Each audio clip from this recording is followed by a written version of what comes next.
Shalom anak-anak ibu. Kita ketemu lagi dalam pertemuan 6. Semoga anak-anak ibu sehat dan semangat dalam pembelajaran ini. Meskipun banyak tantangan dan rintangan, kita tetap semangat. Sebelum kita memulai pembelajaran kita, mari kita bernyanyi bersama.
berdoa. Bapa di surga, kami bersyukur atas kasih-Mu bagi kami yang selalu membimbing kami, menjaga kami di sepanjang hari. Tuhan, pagi ini kami akan memulai pelajaran kami. Berkati kami agar kami mengerti pelajaran yang diberikan guru kami. Tuhan, jadikanlah kami anak-anak-Mu menjadi anak yang pintar, yang mengerti perintah orang tua dan guru-guru. Berikan kekuatan dan kesehatan bagi kami. Tuhan, terima kasih, berkati guru-guru dan orang tua kami. Tuhan Yesus, kami bersyukur karena Tuhan telah memberikan kekuatan bagi kami. Terima kasih Tuhan, kami berdoa di dalam nama Tuhan Yesus, kami mengucap syukur dan berdoa. Amin. Materi pembelajaran kita minggu yang lalu, makna pengampunan. Materi pembelajaran kita pagi ini, baptis percik atau selam. Lanjutan bab 3 halaman 23. Pembacaan Alkitab dari Roma 6 ayat 14. Mari kita baca bersama-sama. Sebab kamu tidak akan dikuasai lagi oleh dosa, karena kamu tidak berada di bawah hukum Taurat, tetapi di bawah kasih karunia Tuhan. Tujuan pembelajaran, siswa mengetahui baptis percik dan selam yang diajarkan oleh Alkitab, yang bermakna bagi baptisan itu sendiri. Nah, anak-anak ibu memberikan pretest atau menjawab pertanyaan. Ibu berikan waktu 5 menit. 1. Tuliskan 2 sakramen yang dilakukan di gereja Protestan. 2. Tuliskan apakah artinya baptisan secara menyelam dan secara percik.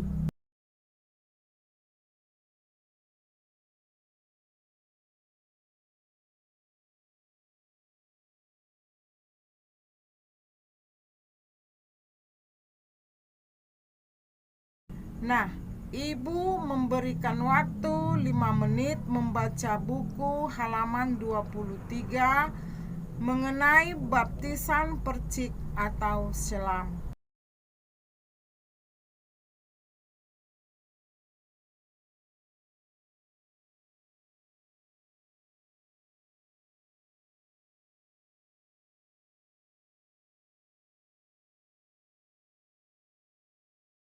Waktu membaca telah selesai. Kita ke materi pembelajaran. 1.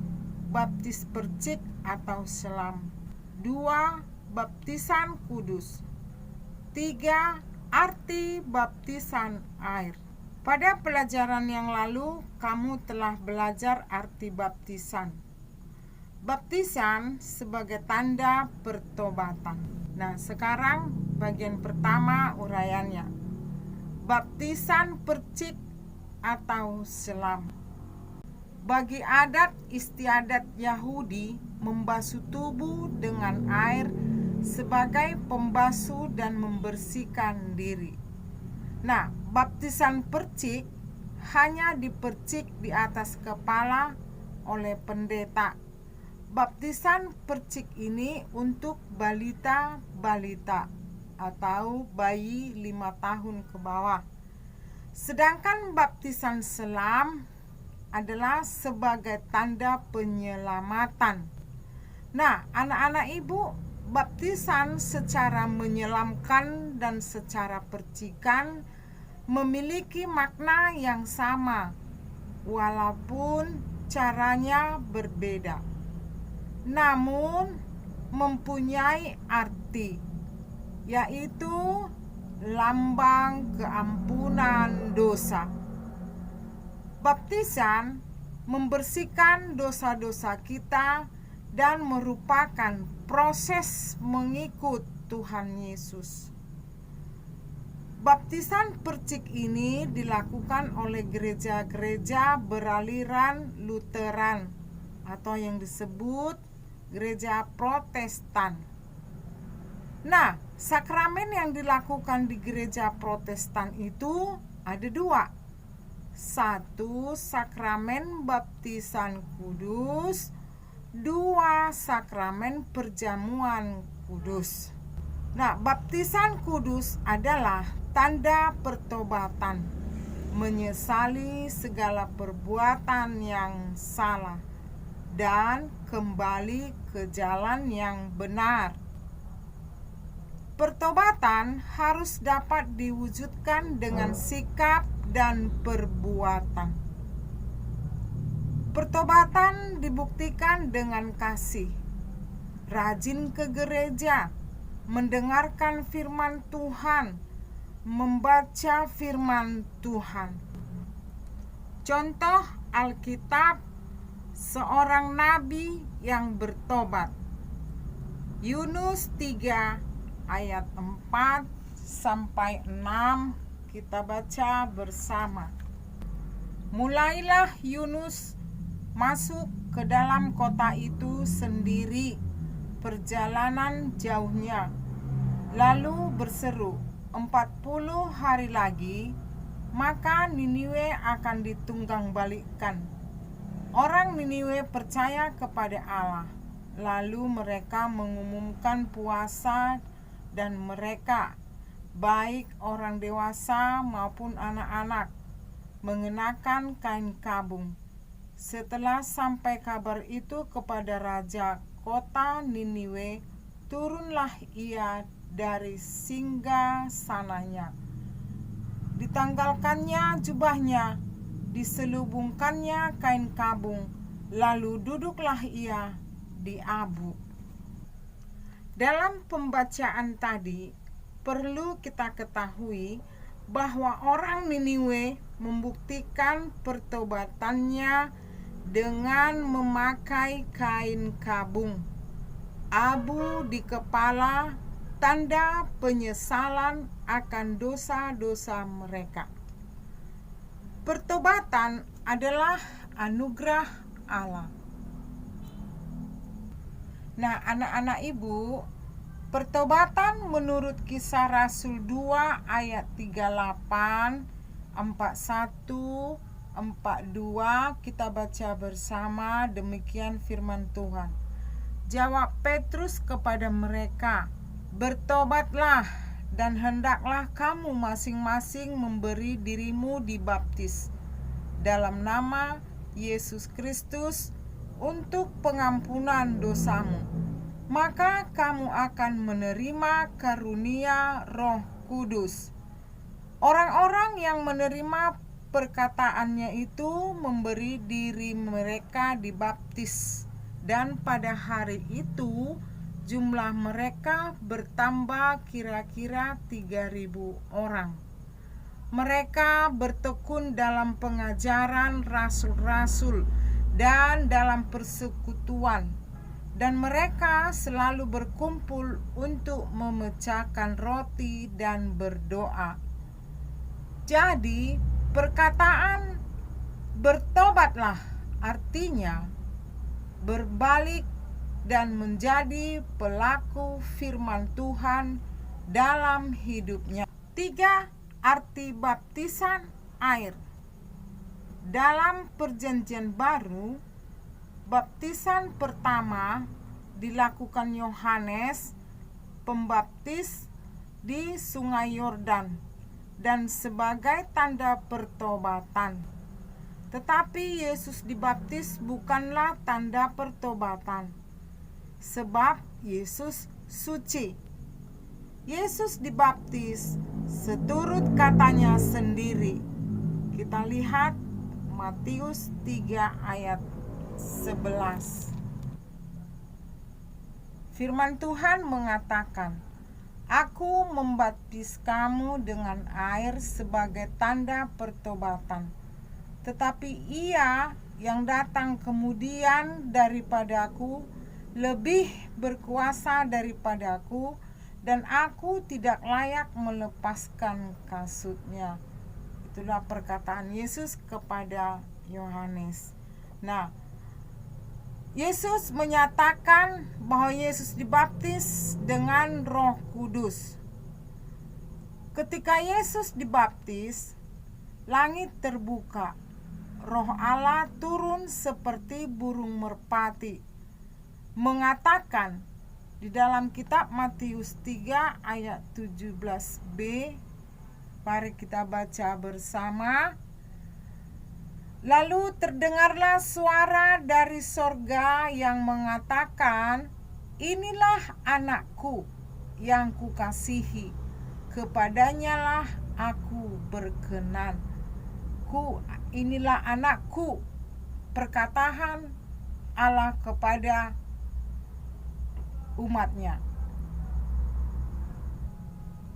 Jadi jelaslah bahwa Yesus bukanlah orang berdosa, tetapi baptisan sebagai peringatan akan Yesus.